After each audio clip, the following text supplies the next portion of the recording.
अजय आलोक जी, general Naravane सामने आए and general Naravane ने क्लियरली कहा कि no question of ceding land. Ask the Chinese themselves. No question of ceding land. So you understand it better than anyone else. उसके बाद उन्होंने कहा कोई भी कुछ भी बोलेगा, I don't want to comment on that. But no ceding of land. कोई जमीन पे कब्जा नहीं हुआ. General Dayal sir.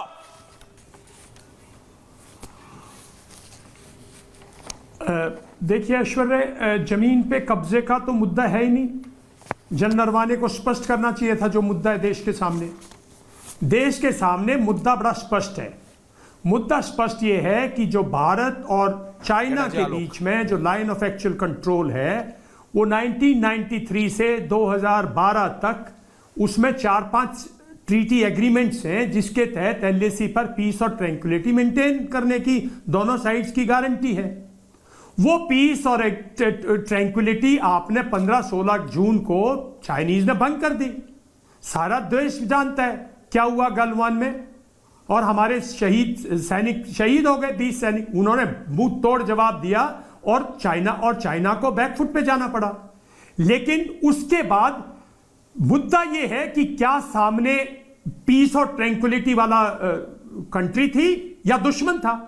अगर दुश्मन था तो 15 और 16 जून के बाद किसी भी जवान को जो फ्रंट लाइन पे है उसे पीछे मुड़ के देखने की क्या जरूरत पड़ी? क्यों जरूरत पड़ी? क्या जरूरत पड़ी? क्यों?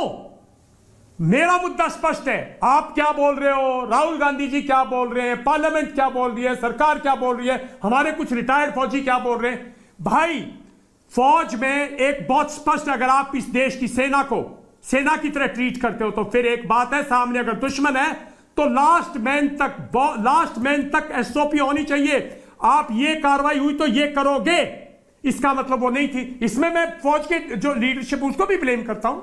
General Naravane, northern army commander, उनकी भी जिम्मेवारी थी। एक बात, पहली बात तो ये है कि भाई आपने 16 जून से लेकर 30 अगस्त तक आपकी पूरी फौज, आपने पूरा मोबिलाइजेशन कर दिया। आप फेस टू फेस आ गए, दुनिया भर की आपने मोबिलाइजेशन कर दी। तो सामने दुश्मन था यार, और दुश्मन अगर आपकी सीमा की तरफ हरकत कर रहा है तो एक एसओपी स्टैंडर्ड प्रोसीजर होना चाहिए ना। कल लड़ाई होगी तो क्या फिर तो यही करेगा जवान? पहली बात तो मेरा मुद्दा यह है, इसको जनरल नरवाने स्पष्ट करें, नॉर्दर्न आर्मी कमांडर स्पष्ट करें, रक्षा मंत्री स्पष्ट, कोई तो स्पष्ट करें। दूसरा मुद्दा मेरा यह है बहुत स्पष्ट, हम एक तरफ बोलते हैं ये नेटवर्क सेंट्रिक वॉरफेयर है, डिजिटल वॉरफेयर का जमाना है, इतना हमारा कम्युनिकेशन है, लड़ाई के दौरान में हम बिल्कुल एक मतलब फ्रिक्शन ऑफ ए सेकंड में हम कुछ बोलते हैं जो हमारा डिसीजन लूप, उडा लूप, उसमें मतलब सब कमांडर्स अगर आधे घंटे की भी लेट किसी ने अटेंड नहीं किया है तो इसका मतलब सीरियस मुद्दा है ना। अगर आर्मी कमांडर की रिक्वेस्ट को जनरल नरवाने ने नहीं एड्रेस किया तो मुद्दा गंभीर है, और जनरल नरवाने को अगर आधे घंटे आपको कुछ जवाब देना चाहिए तो मुद्दा गंभीर है। सर बस एक सवाल आपसे है। अब मुद्दा गंभीर है। कल जब दुनिया में लड़ाई होगी, कल जब एक मिनट और मैं एक मिनट बोलिए। अगर कल मान लो भयानक लड़ाई होती है तो ये एक्सेप्टेबल है? हमको नहीं एक्सेप्टेबल ना। पूरी की पूरी मॉडर्न वॉरफेयर जो है, जैसे सिंदूर में हुआ, everybody on the same grid. अगर जनरल नरवाने की किताब से ऐसा संकोच, ऐसा संदेह उठता है तो मैं एज ए सैनिक, मेरे दिमाग में कोई संकोच नहीं है, इसको बिल्कुल, और अंदर मैं समझता हूं जरूर रिजोल्व किया होगा। मैं ये नहीं मानता कि हम सो रहे, मैं ये भी नहीं कहता हूं कि हमारी लीडरशिप जो है वो, हमारी लीडरशिप ने, मिलिट्री लीडरशिप ने इसको जरूर सोल्व किया होगा। लेकिन अगर उस दिन ये मुद्दा था तो क्यों था, और उसमें क्या बुराई है ये कहने में कि भाई अगर मुद्दा भी था, मान लो हम पीस चाहते थे चाइना के साथ, हम नहीं देना चाहते थे लोएस्ट लेवल पे, हम नहीं किसी कुछ समय कंट्री नहीं करना साहब एक सवाल है, ओके मुद्दे हैं उसको ओके जनरल दयाल। अजय आलोक एक सवाल करना चाहते हैं, उसके बाद मैं आ रहा हूं सोमनाथ जी, अनुराग आ रहा, रोहित आ रहा। हाँ जी बोलिए, मैं जवाब दूंगा जी, बोलिए। हाँ, मैं सर बिल्कुल ये मानता हूं कि फौज में जो भी अफसर होते हैं, जनरल रैंक के जो भी अफसर होते हैं, उनकी इंटीग्रिटी बहुत इंटैक्ट रहती है and they are always respectful. ये टैक्टिकल उनके वो जो पोस्ट पे रहे, चेयर पे रहे, उनका बुद्धि क्या कह रहा है बैटलफील्ड में, कैसे वो उनको एड्रेस करना है, ये उनकी इशू है। हमारा इशू यहाँ पॉलिटिकल है। मैं जनरल नरवणे की उस बात का रिस्पेक्ट करता हूं जब वो ट्वीट करके कहते हैं किताब पब्लिश ही नहीं हुई।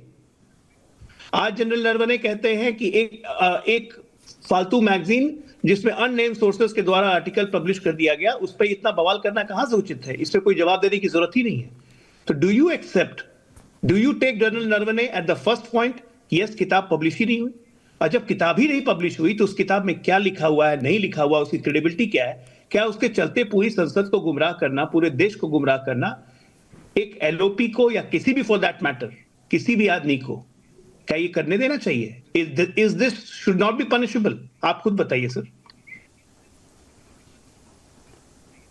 क्योंकि ये बात तो जनरल नरवणे की इंटीग्रिटी की होगी ना। कौन है क्या है? देखिए आपकी एक मिनट आलोक जी, नहीं, नरवाने साहब की इंटीग्रिटी को तो जो भी हमारे फौजी भी अगर कहते हैं ना ये मिनिस्ट्री ऑफ डिफेंस के पास है, ये वो मैं मानने को तैयार नहीं हूं। वो एक चीफ थे, उस टाइम उनकी जिम्मेवारी थी, अगर वो कुछ लिखते हैं तो सोच समझ के लिखा होगा, और लिखा है नहीं पब्लिश हुआ तो कुछ सोच समझ के नहीं पब्लिश हुआ होगा, और मिनिस्ट्री ऑफ डिफेंस ने उनसे बात की होगी। मेरा मानना है कि डिफेंस मिनिस्टर अपने एक्स चीफ को बुला के बात करने में कोई दिक्कत नहीं है, ऐसा कुछ हुआ होगा, वो जनरल नरवणे बता सकते हैं।